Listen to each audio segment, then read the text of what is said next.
Perhaps our problems were inevitable.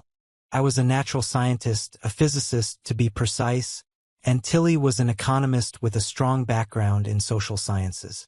Though neither of us worked in those fields anymore, our academic roots spoke volumes about how we approached life.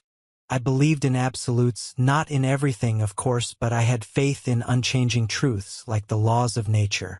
Gravity, for example, was constant. Tilly, on the other hand, also believed in truths but made room for exceptions. Even for gravity.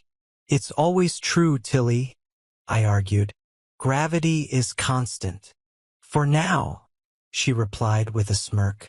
You can't tell me that somewhere out there, in this infinite universe, there isn't a single case where it might not work.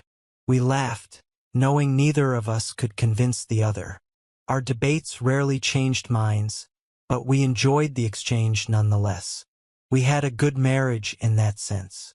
We weren't in the league of Gates or Bezos when it came to wealth, but we were comfortable. I managed big data through actuarial analysis, while Tilly led a sales team of 24 at a regional brokerage that was expanding rapidly. We had enough money for the present and the future. Our home, a lovely 4-bedroom house with a backyard pool and hot tub, was our sanctuary. We also shared a summer home up north with Tilly's sister Margie and her husband Nate, which gave us a cool escape when the temperatures climbed. Our family life was fulfilling. Our eldest daughter, Annette, had just started first grade, and our youngest, Kylie, had recently outgrown diapers.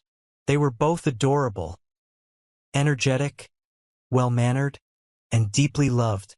I had hinted at the possibility of a third child, maybe a boy this time, but Tilly wasn't as enthusiastic. After Kylie, it had taken her nearly 2 years to get back to her ideal weight and tone, and I understood her hesitations. It wasn't a big deal for me. I loved our family as it was. When it came to intimacy, I wouldn't say we were the boldest lovers in the world, but we certainly weren't shy either. Whether it was in bed, on the sofa, in the jacuzzi, or even in the hammock, though that required some caution, we always found ways to enjoy each other. There was no such thing as a bad night in our marriage, at least not in that department. Our relationship was well-balanced. Sometimes I leaned on her more than I gave back, like when I had a big project at work or when my dad suffered a stroke, leaving my mom in need of help around the house. Other times, she leaned on me, like when she had business trips to manage or needed to stay with her sister during Margie's breast cancer diagnosis. Somehow, the scales always seemed to balance over time. So where did we go wrong? The seeds of our discontent were sown from the very beginning of our relationship. We were who we were, but neither of us fully acknowledged the depth of our differences. We assumed they weren't significant enough to matter, so we never fully discussed our expectations. I loved her and she loved me. What else could possibly matter? As it turned out, a lot more mattered than we thought. At least that's what I'm left with now. Who knows if it's true or not? Tilly always understood people better than I did, and even if we had made a wrong turn at the beginning, it took years for the cracks in our foundation to show. For a long time, we led blissful lives, completely unaware of the growing void beneath our marriage. Dad, why can't Kylie and I go too? Annie's voice carried a hint of frustration. She was resourceful and a little spoiled, and Tilly and I adored both our daughters. We rarely left them with nannies or our parents unless absolutely necessary. But tonight was different. Tilly was being recognized at her firm's gala for securing 3 massive accounts, including a software titan and 2 family offices that collectively controlled over $2 billion in assets. We decided to spend the night at the hotel where the celebration was taking place. This party is for adults only, honey, I explained gently. But I promise we'll celebrate together as a family tomorrow night. Okay? I wish I could go with you, Annie pouted. I know, darling, but tomorrow night, we'll catch up on everything, I reassured her. Fate is often decided by insignificant details, Those little things like blood cells coursing through the body, abundant and seemingly trivial on their own. I parked Tilly's dark blue BMW 5 Series sedan in the hotel's underground garage. As we stepped into the elevator, I suddenly realized I had forgotten my parking ticket. If it were a municipal lot, I wouldn't have cared, but this hotel charged $40 for overnight parking. Annoyed, I kissed Tilly as we reached the lobby, dropped her off, and pressed the button to return to the garage. It only took me a few minutes to retrieve the ticket from my coat pocket and return to the lobby. When I walked through the ballroom doors, however, I froze. Tilly was already inside. Her jacket was off, and she was chatting with a man I didn't recognize. Something about the scene gave me pause, not because of anything overtly inappropriate, but because of the ease and familiarity between them. They stood close, and the man leaned in, saying something that made her laugh. A little too loudly, a little too warmly. I shook off the unease and approached, forcing a smile. "Hey, sorry about that. I forgot the ticket in the car." Tilly turned to me, her face lighting up with a smile. "Oh, there you are. I was just catching up with an old friend. Dave, this is Marcus. He works with one of the firms I signed last year." "Nice to meet you, Marcus," I said, extending my hand. His grip was firm, his smile polite. "Likewise. Tilly speaks highly of you." Tilly stood across the room, talking to a tall man in a dark suit and a woman in a bright green silk dress. The woman was long and slender, athletic in build, but Tilly outshone her. My wife wore high-quality, classic clothing with the kind of effortless confidence that few could match. Her proportions were nearly perfect, both her facial features and her figure. Feminine and full of curves, she maintained her shape through almost an hour of exercise every day. But it wasn't just her appearance. It was the intelligence in her eyes, the grace of her movements, and the curve of her lips that had won my heart long ago. Watching her from across the room, I felt a familiar surge of infatuation, an electric pull in both my heart and, frankly, other places. She was breathtaking. It felt fitting, almost poetic, that in this moment of admiration, the lie would reveal itself. "I see Tilly didn't bring her husband with her tonight. Do you think Randy will get her again?" The voice came from behind me. I had just stepped into the coat room when I heard two men talking, their backs turned toward me. They didn't notice I was there. I froze. The words hit me like a physical blow.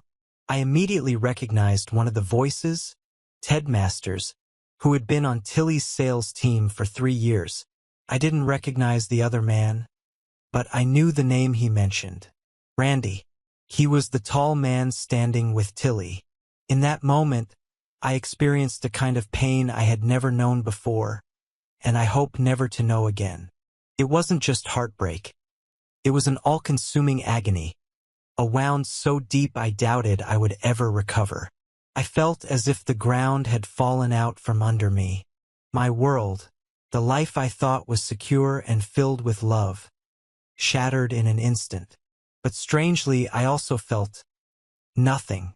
My survival instinct kicked in with a vengeance, shutting down the overwhelming pain so I could think clearly, or at least clearly enough to act.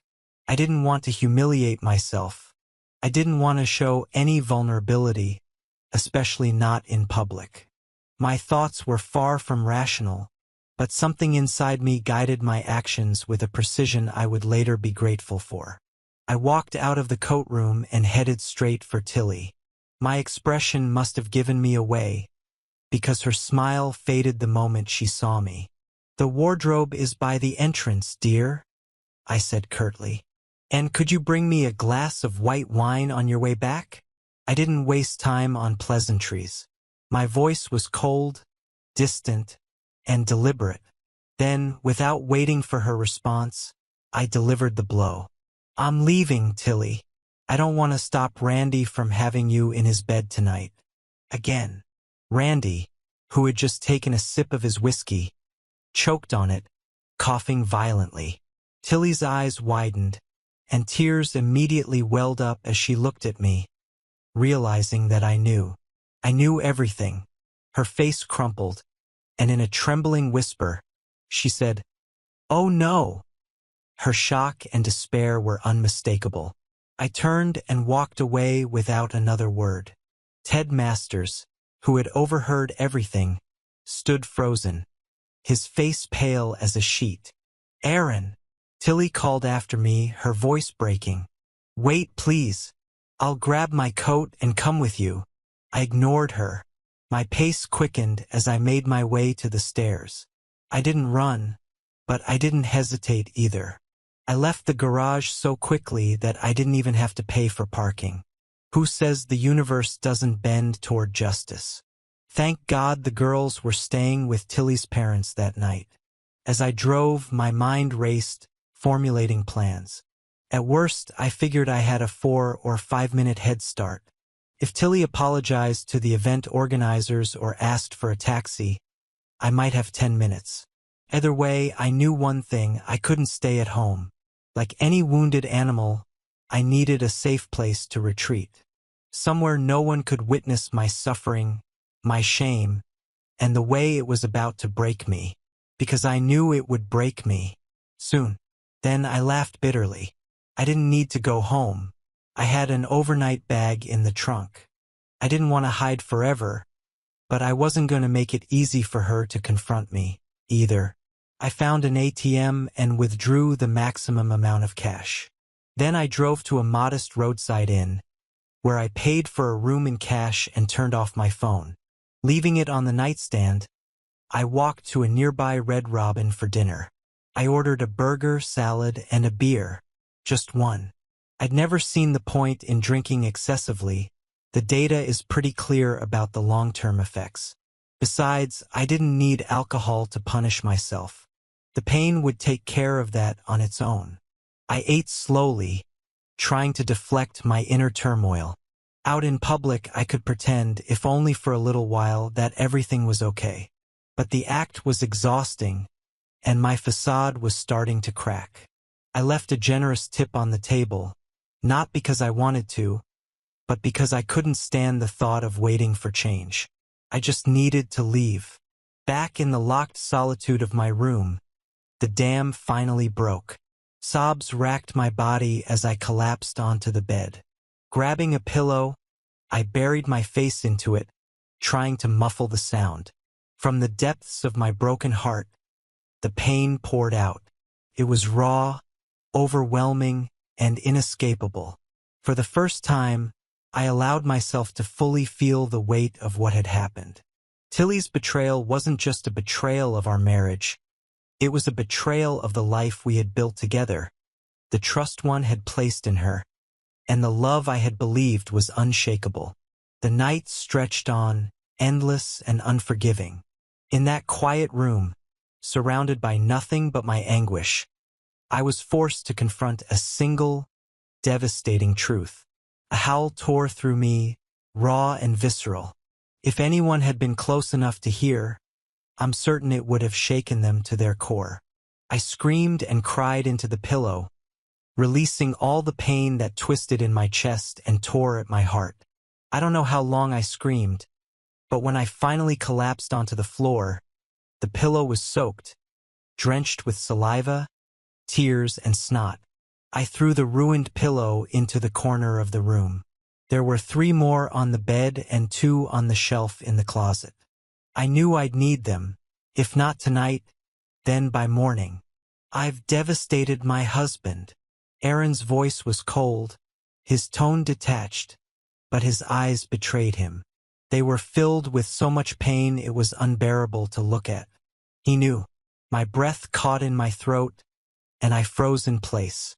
I wanted to run to him, to hold him, to comfort him and beg for forgiveness. I wanted to take away the hurt I'd caused, but I couldn't move. Our gazes locked for what felt like an eternity. I don't even remember if I said anything. I just stood there, paralyzed, as Aaron turned his back on me and walked away, passing Ted Masters without a word. "Aaron, wait!" I called, my voice trembling. "Please, let me grab my coat. I'll come with you." But he didn't stop. He didn't even acknowledge me. Panic surged through me as I turned to the closet, fumbling for my coat. I pressed the elevator button again and again, willing the doors to open faster. When I finally made it to the garage, I realized his car was gone. He had left without hesitation. Frustrated and desperate, I rushed back to the hotel lobby and out the main doors. Taxis were scarce, so I pulled out my phone and called for a ride. A blue Prius arrived 4 minutes later. Those 4 minutes felt like a lifetime, but the 20-minute ride that followed felt even longer. I used the time to compose myself enough to text Jim and Frank, offering a quick apology and explaining that Aaron had experienced a sudden health issue. I expressed my regret for leaving the event early. Their responses came immediately, understanding but disappointed. Yet none of it mattered to me. My thoughts were consumed with Aaron. Aaron has always seen the world in black and white. It's one of the things I loved most about him. His clarity, his integrity, and his unwavering sense of right and wrong. It all made him who he was. I loved him for his intelligence, his playfulness, his devotion to our daughters, and his commitment to me. But where Aaron saw absolutes, I saw nuances. And tonight, I realized how vast that difference truly was. Aaron's commitment to me was complete, absolute. Mine was just as strong. At least that's how I had always believed it. But I knew he wouldn't see it the same way. For Aaron, fidelity wasn't something you negotiated or justified. For me, it wasn't so clear-cut. Intimacy outside our marriage had never intruded on my love for Aaron or the life we built together. To me, it was irrelevant. It didn't change the way I felt about him or our family. I loved him deeply, and that love only grew stronger with time. But sometimes, circumstances aligned, and I indulged in fleeting moments of intimacy. They were rare, always detached, and they never affected the core of our relationship, or so I thought. Since our wedding, I'd only had 3 such moments. The first was a one-time encounter with a salesman during a business conference. Then there was Randy. He joined my company almost 2 years ago, and we'd been intimate twice, both times during business trips. We never spent the night together, and I never planned for it to happen. It wasn't something I sought out. It just happened when the circumstances were right. To me, those brief encounters were insignificant. In 5 years, they added up to just a few hours of my life. I spent more time at the spa getting massages. But I knew Aaron wouldn't see it that way. To him, it didn't matter how rare or detached those moments were. To him, it was betrayal, pure and simple. When the taxi pulled up to our house, it was dark. Aaron wasn't home. Less than an hour ago, we'd left this house together, excited for the evening ahead. Now it felt hollow. The warmth, the love, the memories we had built within these walls. It all felt distant, like a dream slipping through my fingers. I stepped inside and walked through the quiet halls of our home. This was the house where we had raised Annie and Kylie, the house filled with laughter, joy, and the life we built together. But now it felt tainted. The memories that once brought me comfort and pride were now tinged with sadness and regret. I was scared. Scared of what would happen to our marriage, to our children, to our family. Scared that I had ruined everything. Would we ever recover? Could we? I changed into sweatpants and sheepskin slippers, seeking the smallest semblance of comfort, and settled into the family room to wait for Aaron. My phone was silent. We'd never been the kind of couple to track each other's locations, so I had no idea where he might be. All I could do was wait.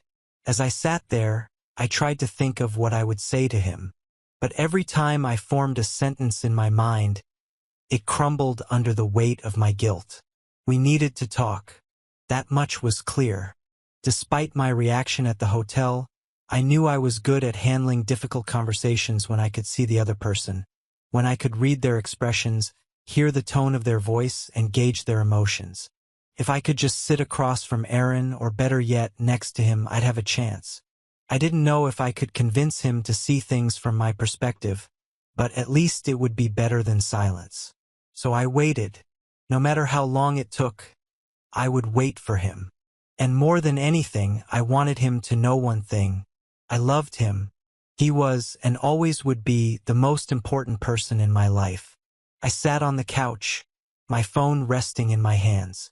For about 15 minutes, I drafted and deleted at least a dozen messages, each one trying to find the perfect balance of apology and hope. Finally, I settled on something simple.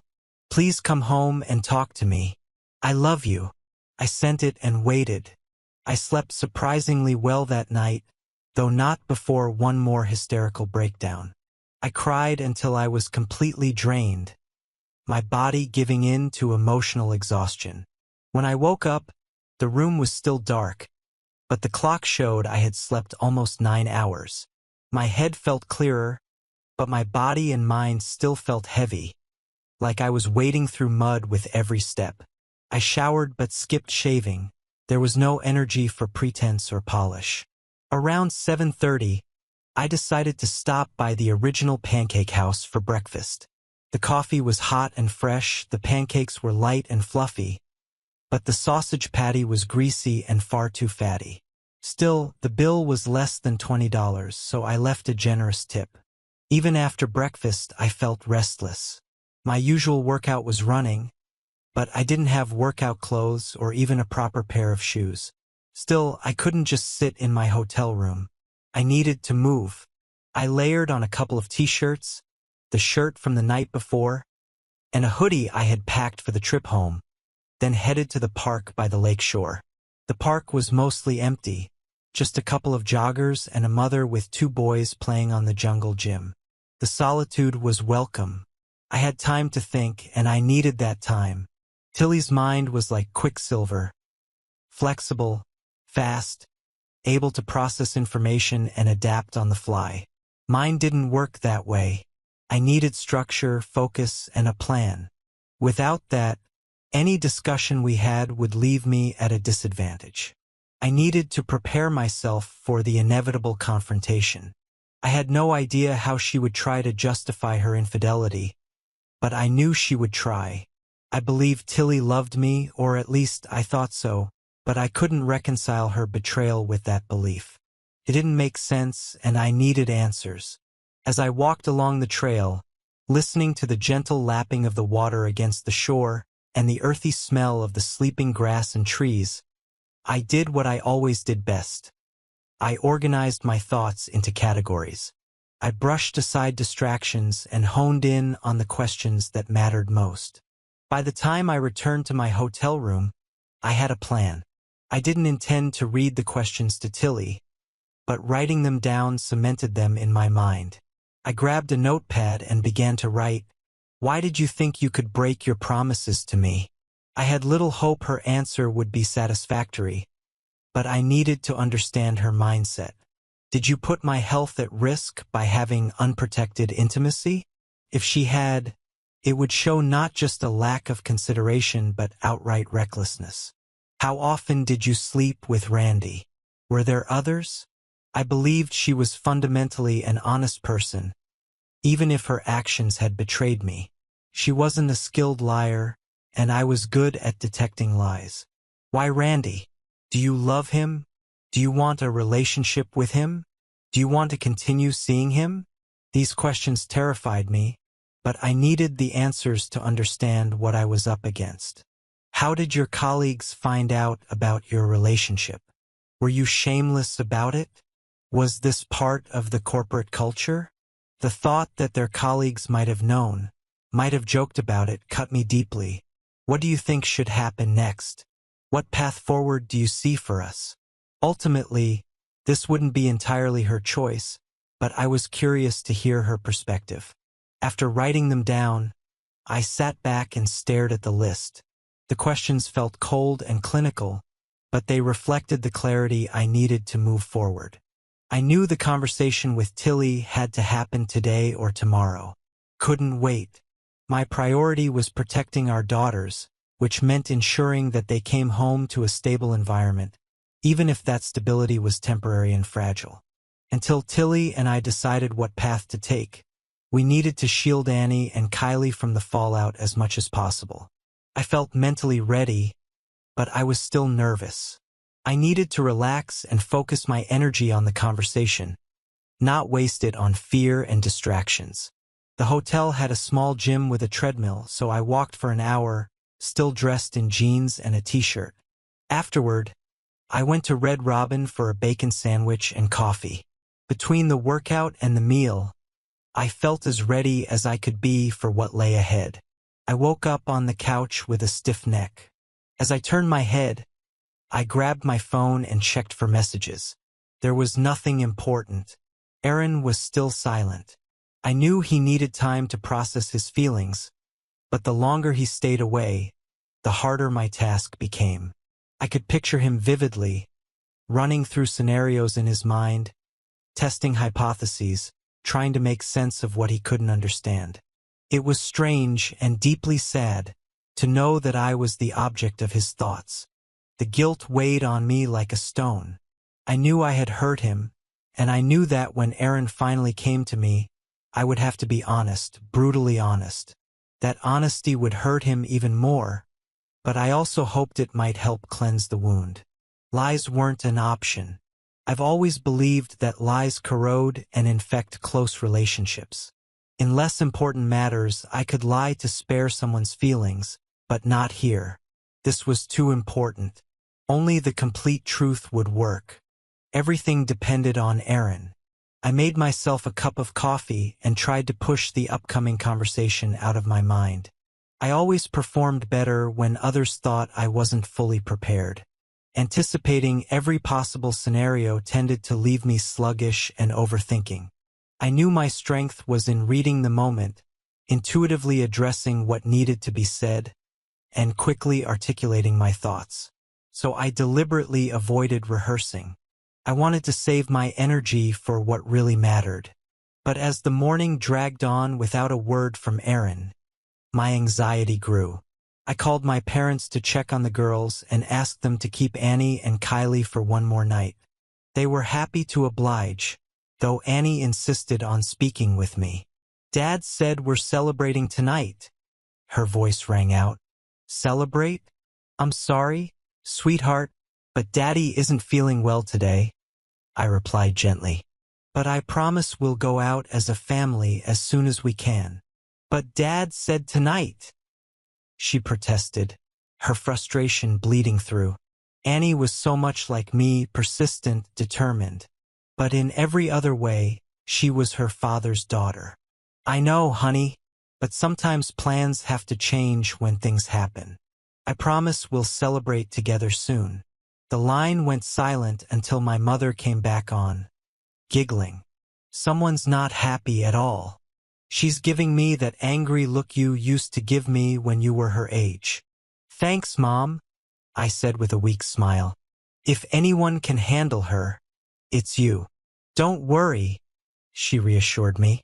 Nothing a couple of cookies won't solve.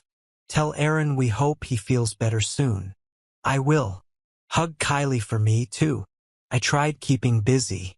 I did the laundry, cleaned up the kitchen, and sorted through the mail. But the tasks were small and mundane, nothing that could fully occupy my mind. It wasn't long before my thoughts returned to Aaron. I kept reminding myself that I couldn't predict his reaction until I saw him. Worrying about something I couldn't control was pointless. But with nothing else to distract me, my anxiety simmered beneath the surface. I considered taking a shower to kill some time, but I decided against it. I wanted to be ready for Aaron the moment he walked through the door. He needed to see me, to know that he was the most important person in the world to me, now and always. The waiting was torturous, but in a strange way it was also therapeutic. I hated doing nothing, but the memories of Aaron and me kept creeping into my mind, and for a moment they brought me peace. I thought about our first date, a standard dinner and a movie evening. Aaron suggested an Italian restaurant, a safe choice, but inside he took a risk by ordering a dish called Linguine Davis. We shared a massive lasagna, and I took home his leftover spaghetti carbonara.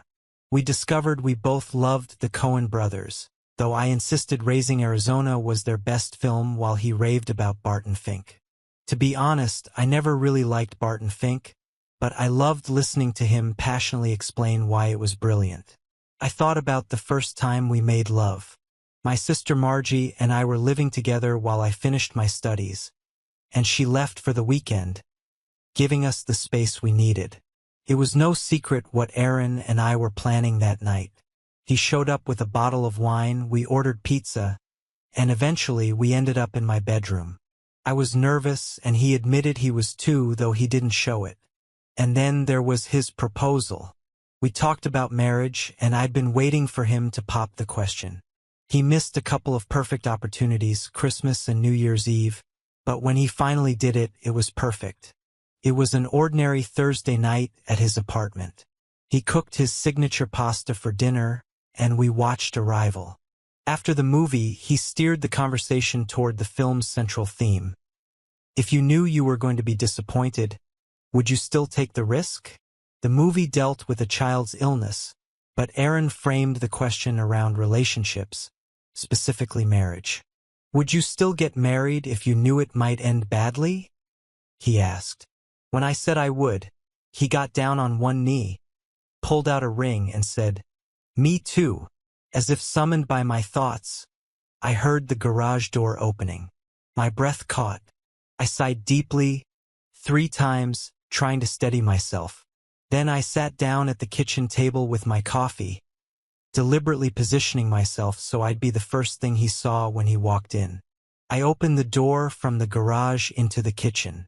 The first thing I saw was Tilly sitting at the table, a cup of coffee in front of her. She looked tense, her fingers wrapped tightly around the mug. This was a new situation for both of us.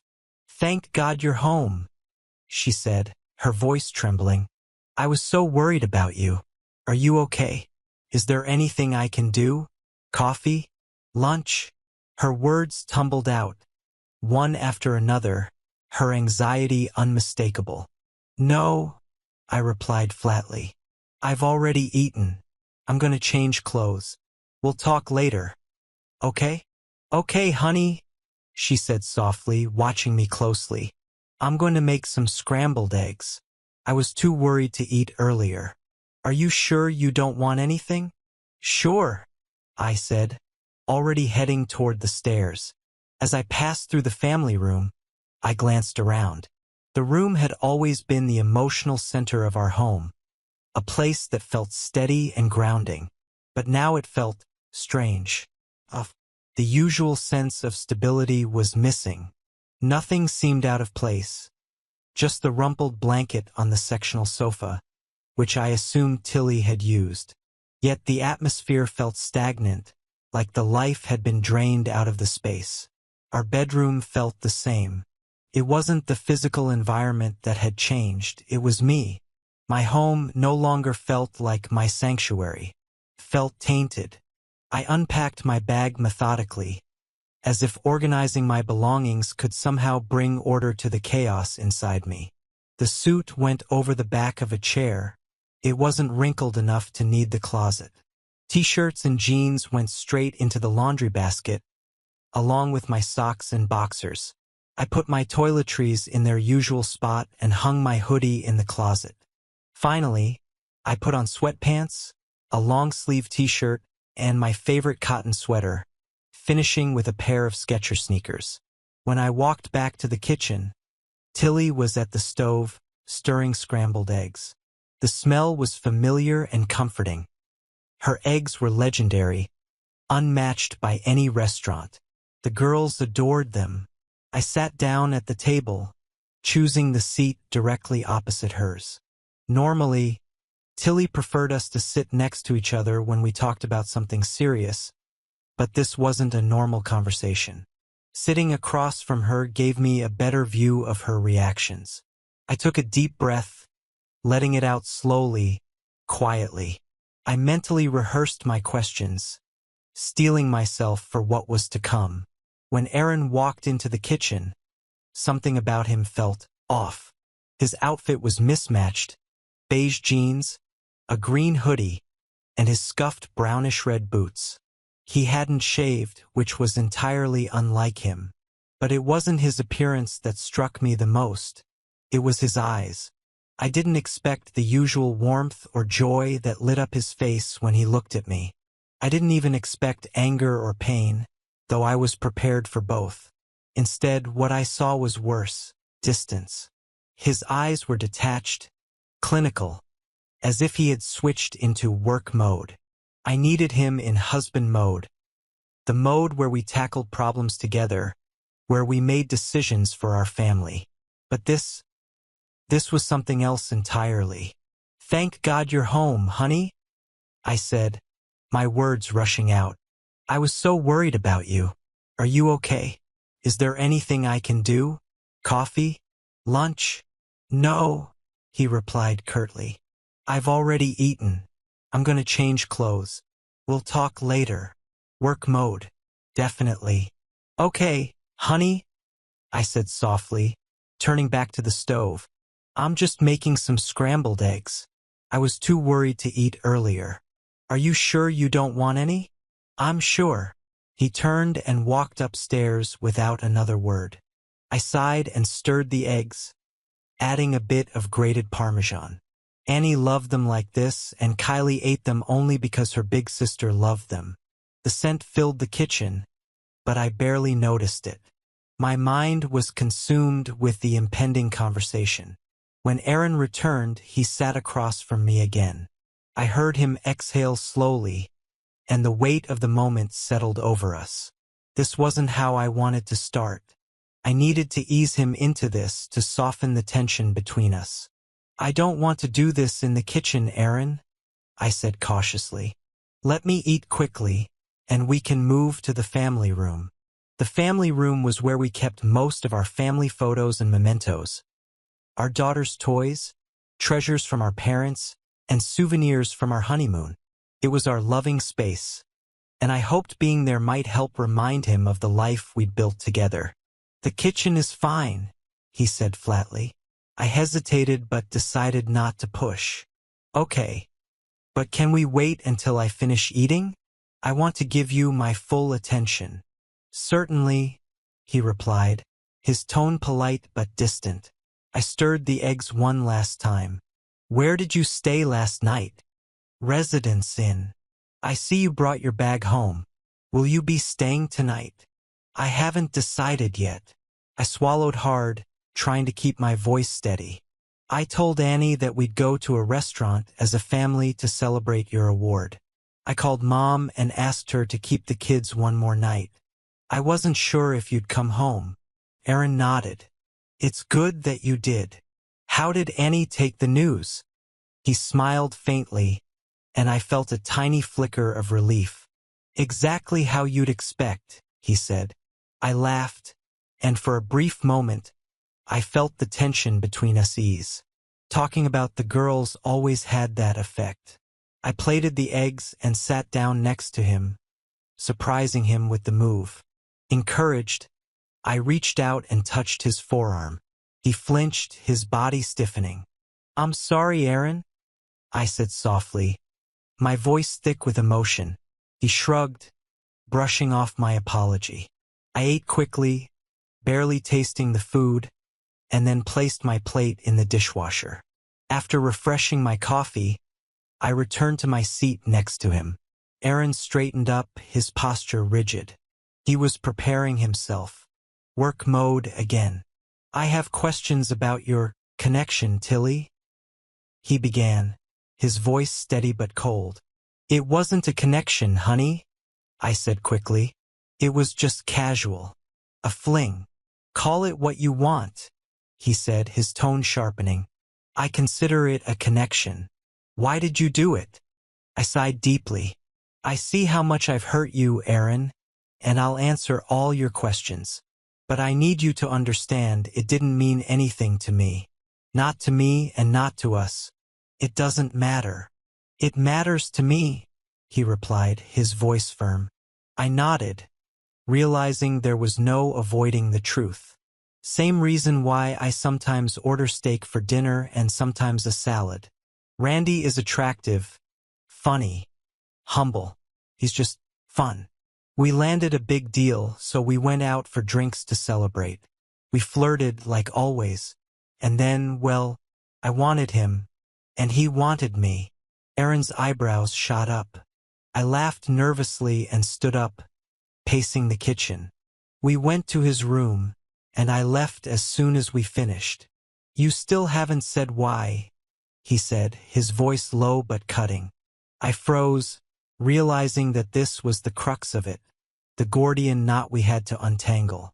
Aaron and I had always complemented each other, our different approaches working as strengths in our relationship. But now our differences felt like insurmountable obstacles.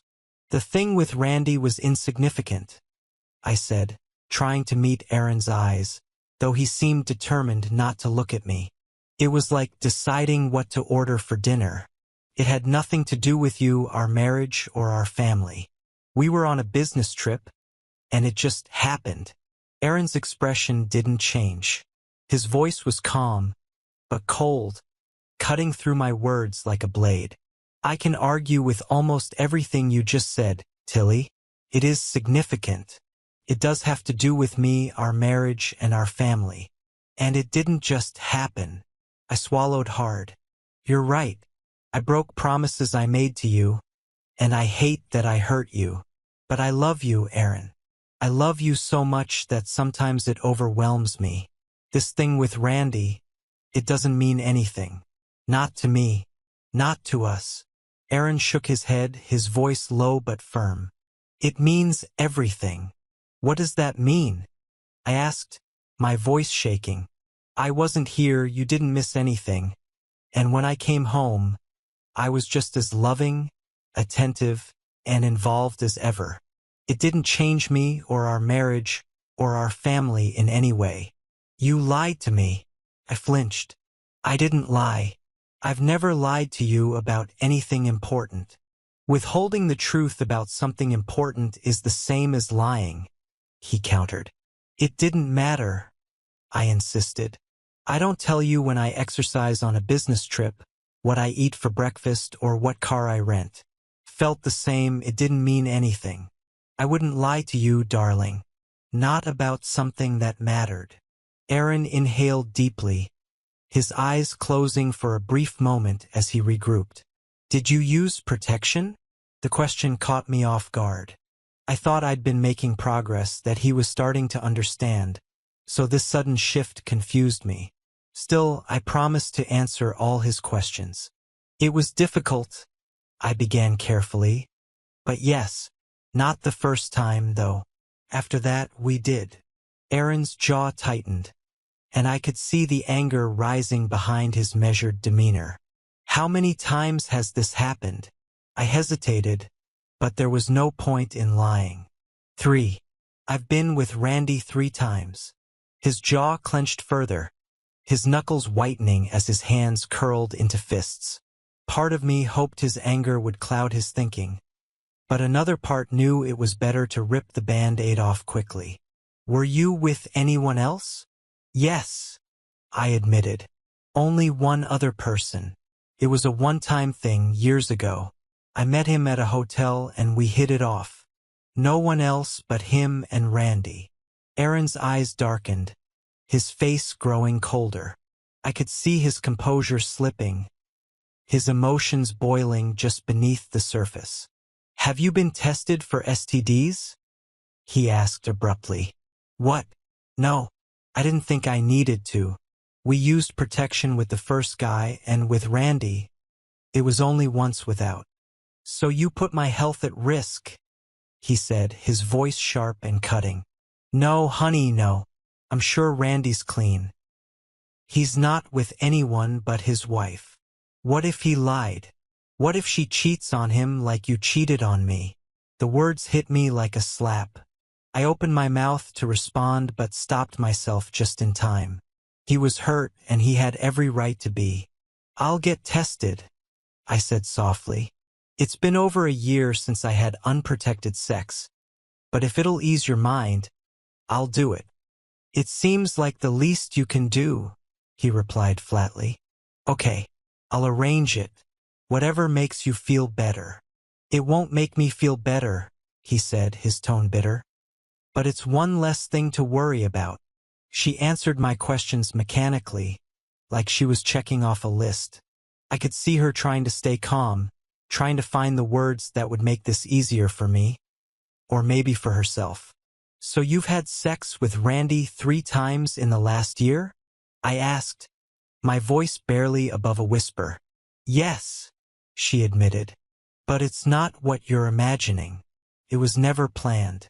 We must have been on a dozen business trips together in that time, but it only happened on 3 of them. It wasn't ongoing, and we didn't spend the night together. We didn't rent rooms together. It just happened. Are you in love with Randy?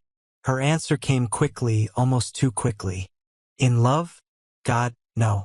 I could never love him or anyone else.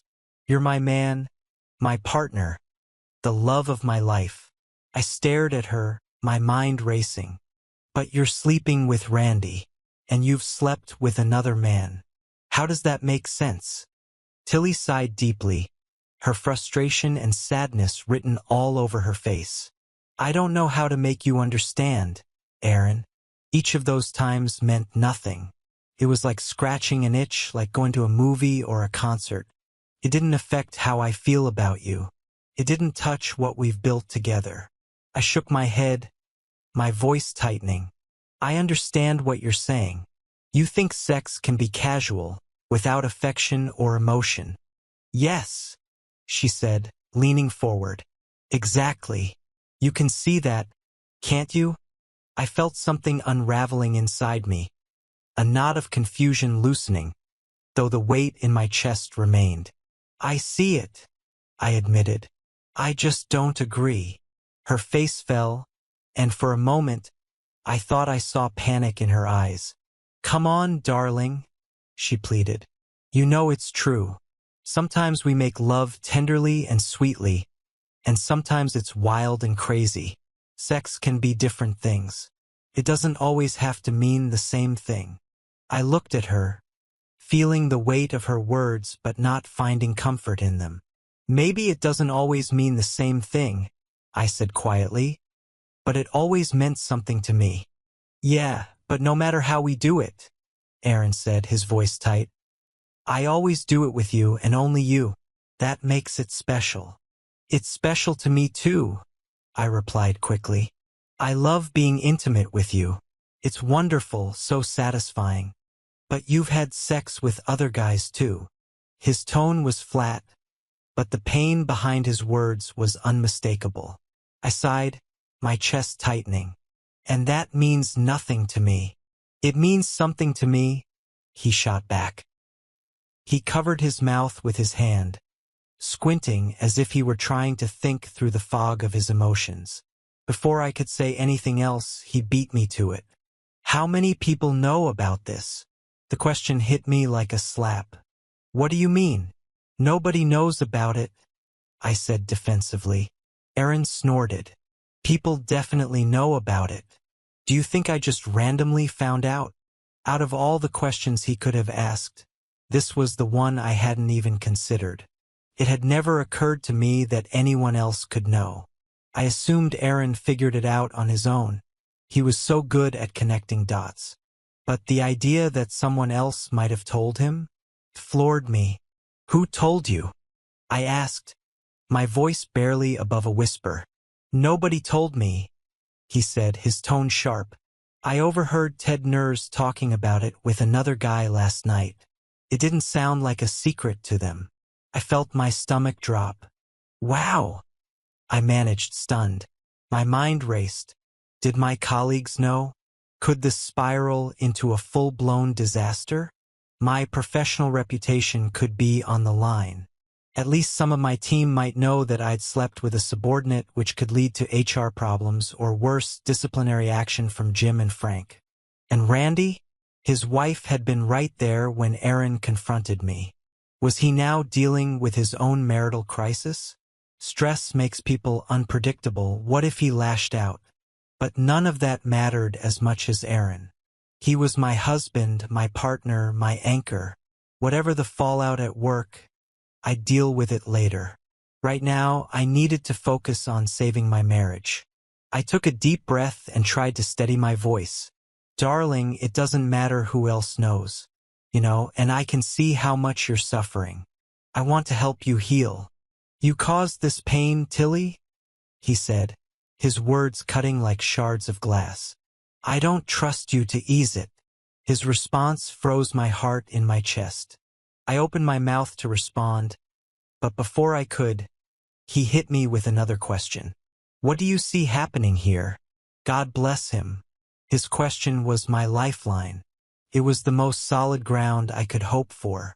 I love you, I said, my voice firm and steady for the first time. Now more than ever. And tomorrow, I'll love you even more. This is just noise, Aaron. I know it hurts, but I can heal this pain with love. It's nothing compared to the love we feel for each other, the family we've built together. We still have our wonderful future ahead of us. All the things we've talked about, dreamed about. I know you're hurting, and we have a lot of work ahead of us. But I've never been more confident that we're destined to spend our lives together. Aaron didn't answer. His gaze drifted into the distance, his face impassive. Tilly's words washed over me, but they didn't sink in. They were just words, noise like she'd said.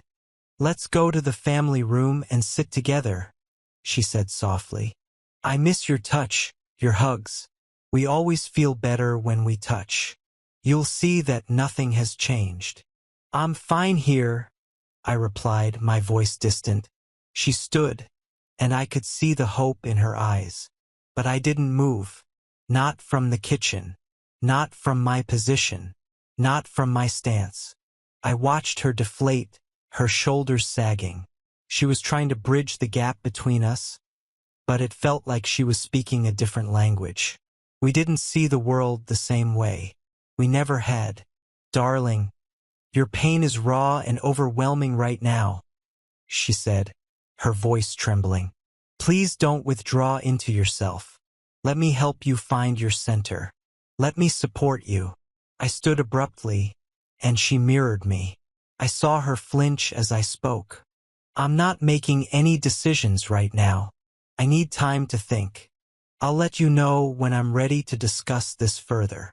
Without waiting for a response, I grabbed my jacket and left. I wanted to go to the park. I loved being outside, especially when I needed to burn off restless energy. But I'd gone out without a jacket, and the chill of late autumn was too much.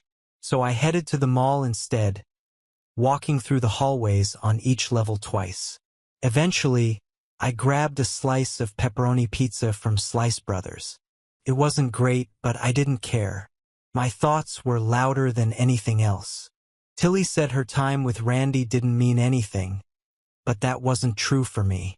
She seemed sincere when she said she still loved me. But how could I be sure?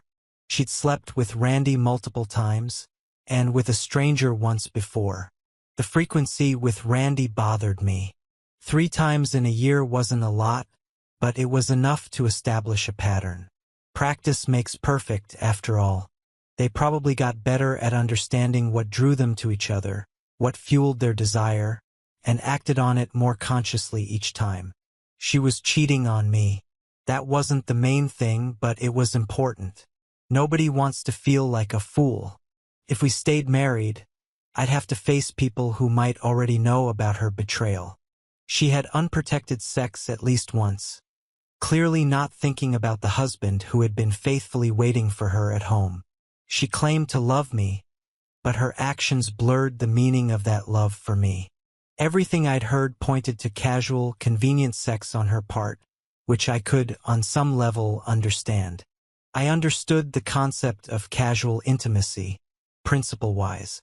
But damn, I couldn't wrap my head around how anyone could think sex wasn't significant enough to limit it to a committed relationship. I wouldn't judge others who made explicit agreements with their partners to allow for non-monogamy. But Tilly, my partner, she never pursued that conversation with me. We discussed exclusivity at the start of our relationship, and we'd agreed. Or at least I thought we had. Either we didn't define it well enough, or Tilly saw a loophole I couldn't. Now she wanted to move forward, to stay married, as if nothing had happened. The emphasis was on helping me move through my pain, almost like she was skipping over the accountability part. Probably because she didn't even think what she did was wrong. So what now? I loved Tilly. I'd always loved her. We were on the same page about almost everything except for this. Our lives were so tightly intertwined that pulling them apart would be a nightmare. Separating would be painful and complicated on every level. We were best friends. We had 2 small children who adored us. Our families were close and loved both of us deeply. We shared a house, a vacation home, investments, retirement plans, and countless dreams we'd built together. Divorce would destroy all of that. But if we did divorce, I could regain my self-respect. Maybe, just maybe, I'd find a partner whose values aligned better with mine. It wasn't guaranteed, of course, but I'm a decent guy, reliable, sincere, hardworking. There had to be women out there who would appreciate that enough to stay faithful. Still, Tilly's betrayal had struck me deeply. I couldn't fathom how she thought it was okay to cheat on me.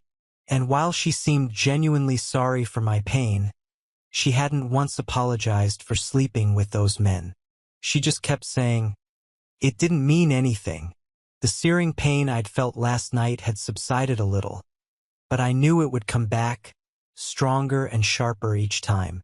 Feelings of inferiority, rejection, and humiliation were like waves.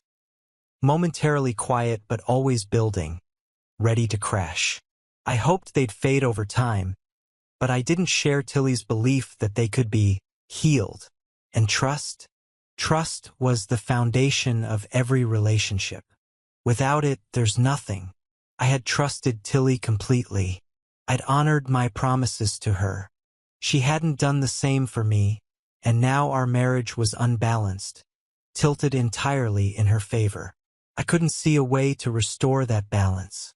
I didn't cheat on her, not because I'm a saint, but because intimacy for me wasn't just physical. It was emotional, a connection. If I cheated, it would mean I no longer cared about our commitment. And that's exactly how I saw Tilly's actions, as her rejection of our bond. I wanted her to convince me why we should stay married. Because right now, I couldn't see it for myself. I sat at the kitchen table waiting for Aaron. I'd showered after he left, had a piece of toast with rhubarb jam his mother had sent us, and tried not to think too much about what had happened. But my thoughts raced anyway. How could I make him see what mattered? Our marriage, our family, those were the priorities. A few nights with Randy or that salesman were nothing compared to that. Not even close. It had been a couple of hours since Aaron left when I heard the garage door open. My heart leapt. I quickly put my plate, knife, and coffee cup in the dishwasher and hurried to the family room. We couldn't have another conversation sitting stiffly at the kitchen table. The family room was where we kept our photos, the girls' toys, mementos from our honeymoon, and heirlooms from our parents. It was our warm, loving space.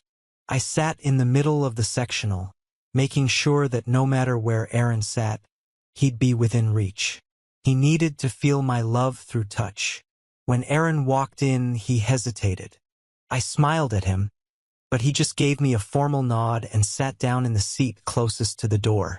His pain radiated off him like heat. I reached out cautiously, placing my hand gently on his shoulder. He didn't pull away. I gave it a soft squeeze, and then I felt her hand on my shoulder. It was warm, familiar, and heartbreaking all at once. "Tilly," I started, my voice raw. Her eyes filled with hope, but I wasn't sure how much of that I could give her. "I can't just move past this," I said. You say it doesn't matter, but it matters to me. You say it didn't mean anything, but it meant something to me. You broke promises, Tilly, and that changes everything. I know, she said, her voice trembling. I know I hurt you, Aaron, and I'm so sorry, but I love you. I love you more than ever, and I want to fix this. I want us to move forward together. I looked at her, my thoughts a whirlwind of emotions. Anger, sadness, betrayal, and, somehow, love. I still loved her, but I couldn't see a way back to the life we'd had before. I need time to think, I said, standing abruptly. I'll let you know when I'm ready to talk again. I reached out my hand and placed it gently on Aaron's arm. What are you thinking about, dear? I asked softly. He shrugged, avoiding my gaze. I just don't understand, he said flatly. I already told you, I said, trying to keep my voice calm. It's nothing, Aaron. Nothing at all. It doesn't matter. He let out a bitter laugh, shaking his head. It doesn't matter to you, Tilly. That's the problem. Aaron, I said firmly, leaning closer. You were here and I was there. It had nothing to do with you. It was meaningless. Meaningless to you, he repeated, his tone sharp with pain. But not to me. The weight of his words hit me, and for a moment, I couldn't speak. How could he still not understand? How could I make him see that what happened didn't affect my love for him or our family? I forced myself to smile, trying to lighten the mood. But, darling, how does that make sense? We can't be inseparable when we're apart, I said with a small laugh, hoping the banter might ease the tension. He didn't laugh. He didn't even smile. I thought we were inseparable, Tilly, he said quietly, his voice raw with hurt. Even when we were apart. That's how I've always seen us. I froze, stunned by the depth of his pain. Aaron, I said softly, my voice trembling. I'm sorry. I don't know what to do here. I'm trying to show you how unimportant this is. I feel like our marriage is at risk, and it's killing me to see you like this. I don't know what to say to fix this. Why did you do it? He asked, his focus still fixed on the physical act. I've told you, I said, my voice shaking. It just happened, Aaron. The circumstances came together, and it didn't mean anything. His shoulders slumped, as though the weight of my words had drained him of all energy. It didn't mean anything to you, he said, his voice barely above a whisper. But it means everything to me. Why? I asked, my frustration bubbling to the surface. It had nothing to do with you, Aaron. Nothing at all. If you hadn't overheard Ted last night, you'd still be happy with our marriage, wouldn't you? You know you would. And I'm still the same woman I was yesterday. I'm still your wife, still devoted to you and our family. Nothing has changed. He shook his head slowly, his expression a mix of sadness and disbelief. Everything has changed, Tilly. Everything. He looked as though he was about to get up, but I moved faster, wrapping my arms around him and pressing my forehead against his shoulder. No, I pleaded. Stay with me. We can fix this. We have to fix this. There's nothing to fix, he said, his voice cold. I see now that our marriage has always been out of balance. What are you talking about? I asked, my heart racing. Our commitment, he said. For me, it was complete. Emotional, intellectual, spiritual, and physical. But for you, it was never complete. You were committed to me emotionally, intellectually, spiritually, but not physically. We were never in balance, Tilly. I thought we were, but we weren't. And I don't see how we ever can be. That's not true, I cried, my voice breaking. I love you, Aaron. I love you more than anything. I know you feel it. I know you do.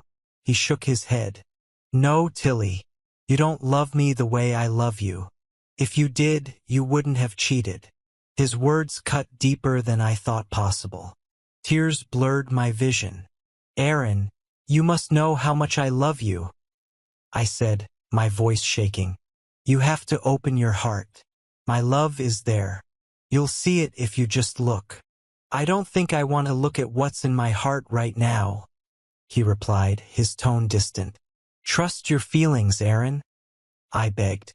Look into your heart. You'll see the truth of my love. He let out a heavy sigh. Love isn't the only thing I feel, Tilly. There's pain, anger, fear, and grief. So much grief. But why? I whispered, wrapping my arms around him again. He sat stiffly, unmoving. Let me in, Aaron, I begged. Let me in. We can heal this. We can. I'll heal, he said, his voice cold and final. And you'll no doubt be part of that process. But I don't see it happening right now. We're out of balance, Tilly. We always have been. I felt her arms tighten around me, but her touch no longer brought me comfort. Her words washed over me, but they didn't reach me. I stood up, gently but firmly disentangling myself from her embrace. She looked up at me, her eyes filled with tears, but I couldn't meet her gaze. I'm not making any decisions right now, I said, my voice steady but cold. I need time to think. I'll let you know when I'm ready to talk again. Her face crumpled, but I didn't stay to see her reaction. I turned and walked away, my thoughts a tangled mess of love, anger, and betrayal. Aaron stood up, releasing my hands gently. His voice was soft but resolute. Tilly, until I figure out if we can ever restore balance, I can't be with you. I'll pack a few things and let you know where I'm staying. Felt like a nightmare I couldn't wake up from. I watched him leave, his whole demeanor radiating defeat. My heart broke all over again. We had to fix this. I had to fix this. But he didn't seem to want to. I was upset, worried, and terrified. How could I reach him? How could I make him see that everything we built together still mattered? I checked into the residence inn again and sent Tilly a quick message. Checked in. I replayed our conversation in my mind, dissecting her words, what she said, and, perhaps more importantly, what she didn't say. For Tilly, emotional commitment was everything. She truly believed that sleeping with other men was inconsequential, something separate from her marriage to me. In her mind, she was still faithful because those encounters never touched her feelings for me, our children, or our family. Intimacy was, to her, compartmentalized, external. I never suspected her cheating because she had no guilt about it. To her, it was just a moment, a fleeting event like having drinks with friends. But for me, it was something far more profound. This fundamental difference in how we saw marriage was the chasm I couldn't bridge. I wanted to reconcile, I truly did, but I didn't see how. I'd never cheated on Tilly, so moving forward would mean accepting her betrayal and forgiving her for it. But that would always leave the scales of our marriage unbalanced. Worse still, her lack of remorse and belief that there are always exceptions in life left me questioning whether she might do it again. I knew I couldn't endure that. She didn't feel like she had betrayed me, but I felt it deeply. The pain seemed bottomless. How does one handle this? When the person you've built your life around, the person whose love is central to your very existence, seeks intimacy elsewhere, it shakes the foundation of everything. I screamed into the pillows that night, just as I had so many nights before. The pain needed an outlet, and this was the only way I could release it.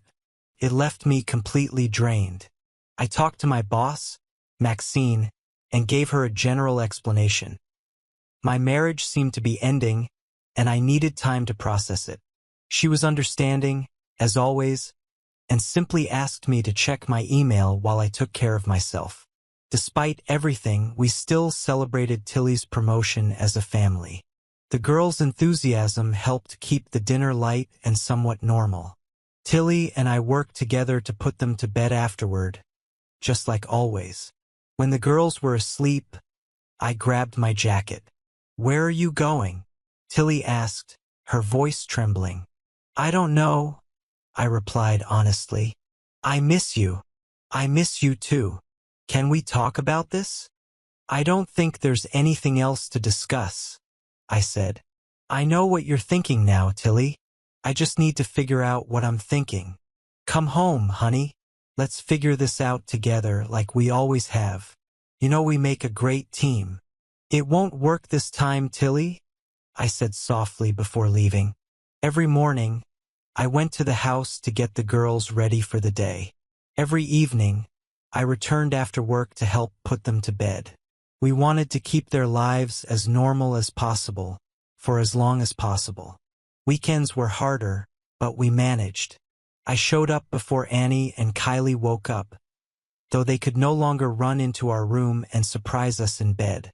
Yet, with everything else constant, they didn't seem to notice much had changed. But we noticed. I felt myself pulling further and further away from Tilly, and she felt it too. She begged me to come home to find a way to move forward. One night, after the girls were asleep, she surprised me.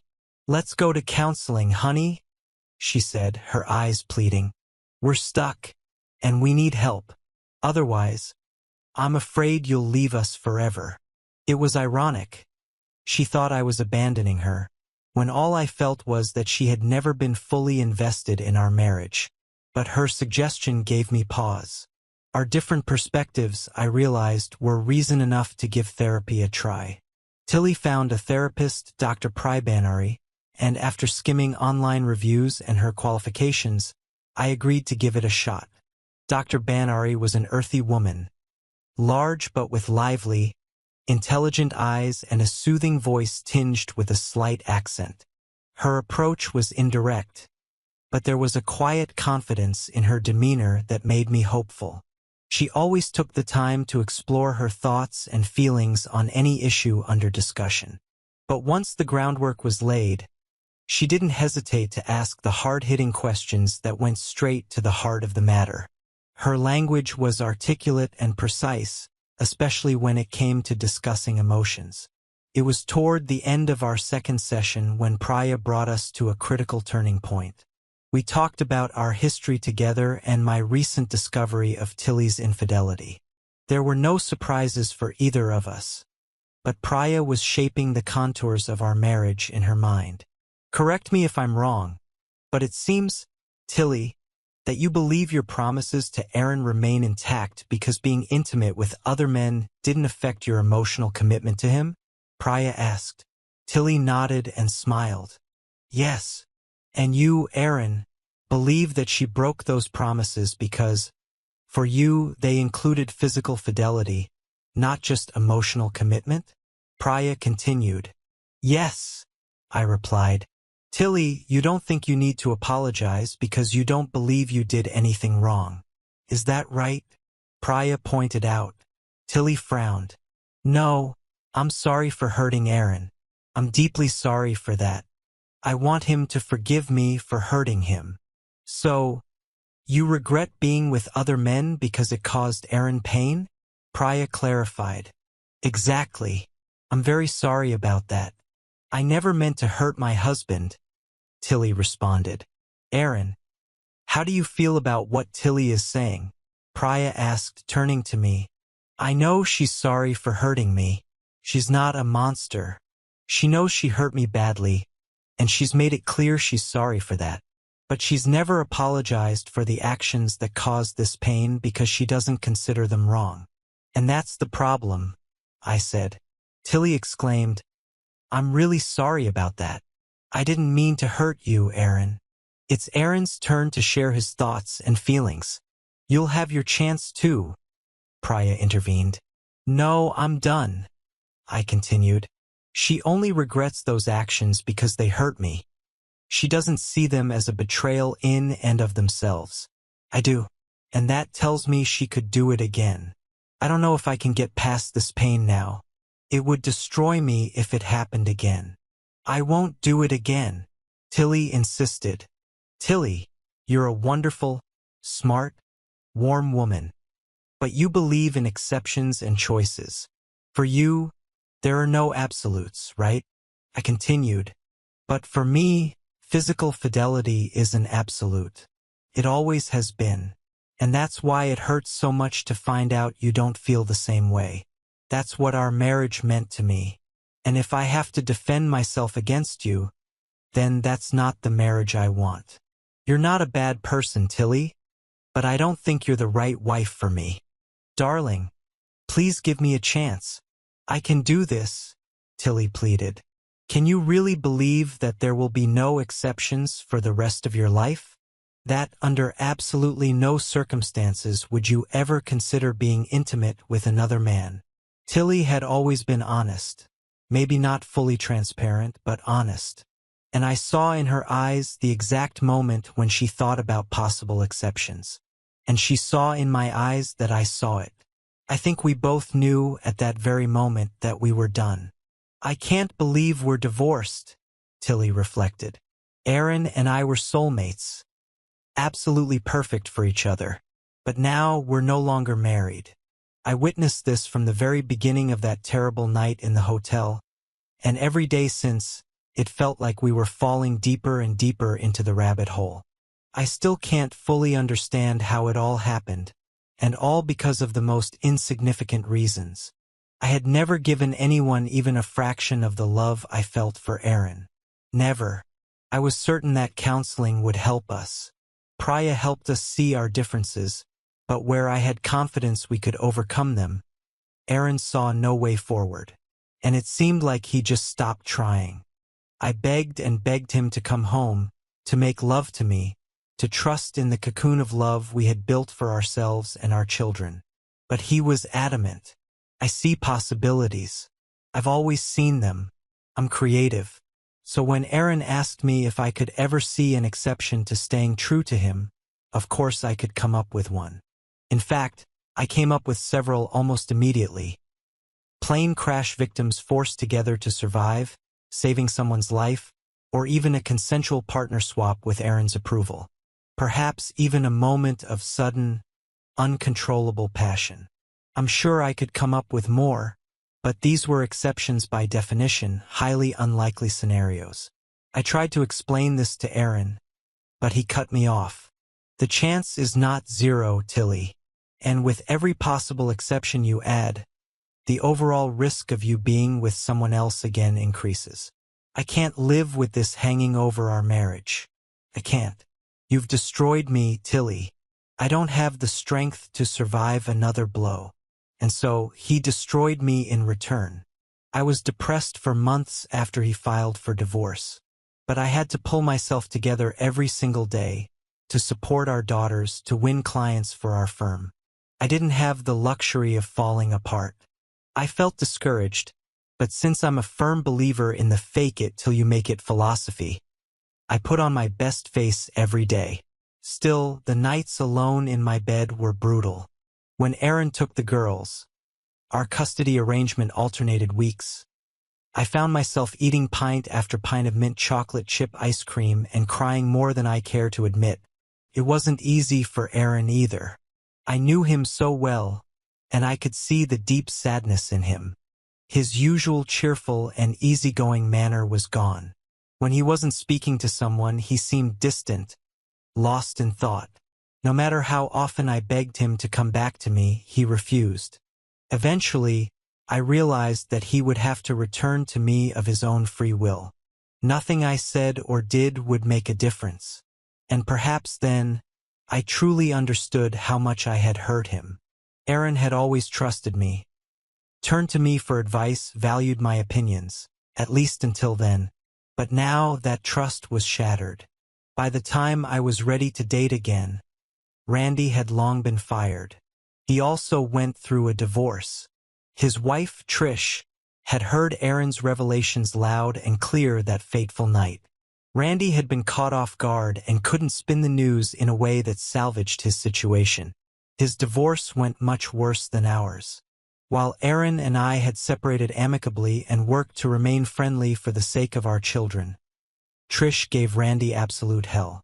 They also had young kids, but she won full custody and left him with the bill. Randy eventually left our company when a sales manager position opened at a competitor. The job required him to move to Chicago. I felt sorry for him. And for myself. That night wasn't worth the price any of us paid. At work, I didn't face any real consequences. I gave Jim and Frank a sanitized version of the reasons for my divorce and assured them I wouldn't put the company at risk again. They expressed disappointment, but since I was making money for them, I suspect they turned a blind eye more out of pragmatism than out of any personal loyalty toward me. About a year after the divorce was finalized, I started dating again. As soon as news of my impending divorce broke, men began asking me out. But it took me a full year to accept that my marriage was truly over. I felt unbearably lonely, so I dipped my toe back into the dating pool, agreeing to lunch dates with a few different men. I didn't sleep with any of them, though I was tempted. Deep down, I still hoped Aaron would come back, and I wanted to be able to tell him I had remained faithful. The irony was not lost on me. I hadn't stayed true during our marriage, but I was staying true after it ended. Intimacy with others had never mattered much to me, but it clearly mattered to Aaron. I wanted to have something of value to offer him if he ever decided to come back. About a year after our breakup, Aaron seemed to have found his footing in life. I didn't know if he was seeing anyone. We never discussed dating. Though I never asked our daughters directly, their stories about time spent with Aaron didn't mention any women. When I saw him, he seemed settled. Maybe not entirely happy, but at least content. At that point, I gave up hope for us. Letting go helped me open up to other people. And that's when I met Bob. We met through work. Bob had a family office, and I successfully convinced him to use our services. To celebrate the deal, I invited him to dinner, and later he invited me to another dinner to talk more personally. Bob had been widowed for 4 years. He was 10 years older than me with no children, not because he didn't want any, but because his late wife had been unable to conceive. He mourned her deeply for 2 years and had slowly begun to open his heart again. I could relate to that. Bob healed me in many ways. I'll always carry the scar of Aaron's rejection, but Bob was gentle, considerate, and funny. He wasn't conventionally handsome, just ordinary, not particularly tall or short, not striking in any way, but his heart was big and warm, and it enveloped me completely. He also saw things in shades of gray, and I found comfort in that. I can't imagine how a perfect marriage could be ruined by a couple of minor incidents of intimacy, he once told me. I didn't have the heart to explain just how deeply those incidents had hurt Aaron, or how they had destroyed us. When Aaron and I were married, I had never imagined what it would feel like for him to move on first. I was nervous, almost terrified, about how he might react when I told him that Bob and I were planning to move in together. But the conversation turned out to be an anticlimax. Aaron was polite. "I'm glad you found someone, Tilly," he said, smiling genuinely. "You've always had great taste in partners, so I'm sure he's a good person." I couldn't stop myself. I rushed to hug him, but he tensed in my embrace. In that moment, a part of me died inside. I knew he would never let go of the pain I had caused him. Bob and I eventually bought a 4-bedroom house not far from where Aaron and I had lived. We wanted a fresh start. During and after the divorce, I had stayed in our old house to keep things as normal as possible for the kids. Aaron bought a 3-bedroom apartment nearby, not far from where we used to live and still in the same school district. The kids transitioned to having Bob in their lives almost seamlessly. I think it was mainly because he was easygoing and approachable, and because Annie was still a couple of years away from her teenage rebellion. I still think about Aaron often. I want him to be happy. Hopefully, one day he will be. I try not to dwell on the what-ifs. What if I had been more flexible? What if he had been more open? What if he had let me help him heal? But then, I remind myself that he probably wouldn't have been Aaron, my ideal partner, my almost perfect partner, if he had been different. I met Bob only briefly and never exchanged more than polite pleasantries with him when picking up or dropping off the girls. He seemed like a decent guy, maybe a little boring, which, given Tilly's personality, I found kind of amusing. We finally had a real conversation at Kylie's 8th birthday party. I was the only dad there, aside from Bob. Tilly and a few other moms were busy keeping an eye on the dozen or so little girls running wild in the yard. Neither they nor the kids needed us two old guys getting in the way. So we sat in folding chairs on the patio, watching the chaos unfold. We talked about the Twins' latest dramas, speculated on the Vikings' chances that season, and complained about last week's oppressive heat. When we ran out of safe, neutral topics, we sipped our Molsons in companionable silence for a moment. Then Bob broke the quiet. "I don't want to embarrass you, Aaron, but how could you let Tilly go? I mean, look at her. She's beautiful, smart, funny, an amazing mother, an incredible cook, and an even better lover. She's the whole package." I had thought about this question countless times since our marriage ended. He wasn't wrong. Tilly was an impressive woman, but she had also torn me apart. It had taken years of therapy to realize that I was better off without the doubts she had brought into my life. A partner should make life easier, smoother, and more fulfilling. They should lift you up. Doubt, though, it's insidious. It poisons every moment, every interaction, and adds stress instead of removing it. Couldn't live with it. For a long time, my sadness over the loss of my marriage had blinded me to this truth. But now I could see it clearly. I shrugged and answered simply, "We just weren't the right partners for each other." Bob shook his head. "I'd like to think I'd fight for someone like her rather than let her go." "Well, I hope you never have to find out," I said with a small smile. He didn't understand, and that was fine.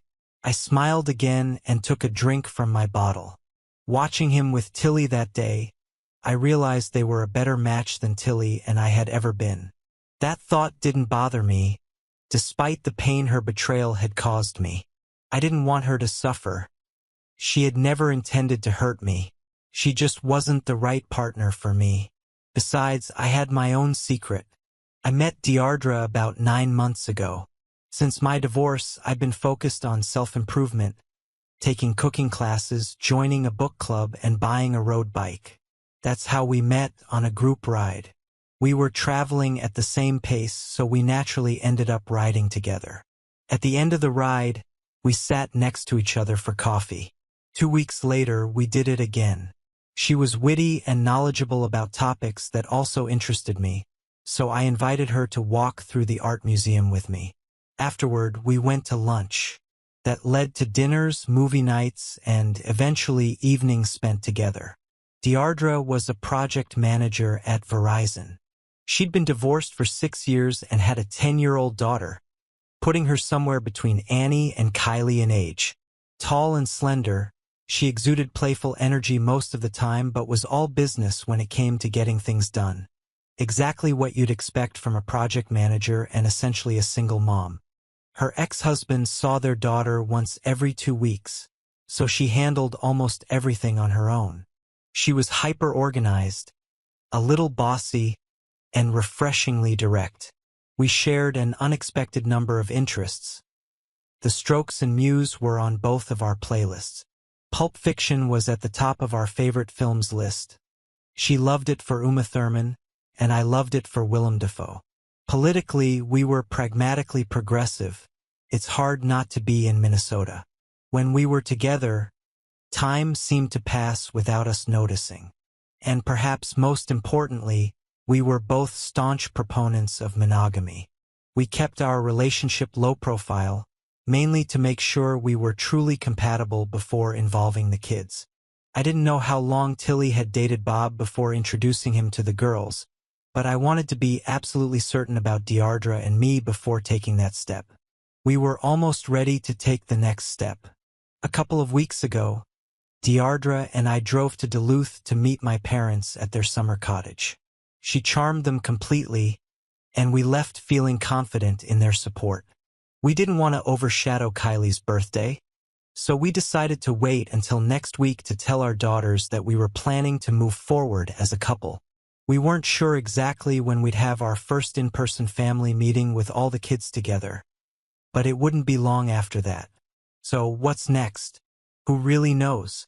The end of my marriage to Tilly was every bit as painful as I had feared, but on the other side of that terrible journey, I felt both stronger and wiser. With Deardra, I feel safe and completely settled, no matter how I look at our relationship, whether through the lens of experience, hope, or practicality. It feels true, balanced, and built on mutual understanding. And I like our chances of keeping it that way. What do you think of today's story? To me, it seems clear. Before you take any actions involving the opposite sex, it's crucial to discuss and agree on the boundaries of what is permissible with your partner. If something feels normal to you but not to them, it's off the table. Period. Respect for each other's boundaries is what keeps relationships healthy and strong. If you enjoyed this, subscribe to JK Tells a Story for more tales.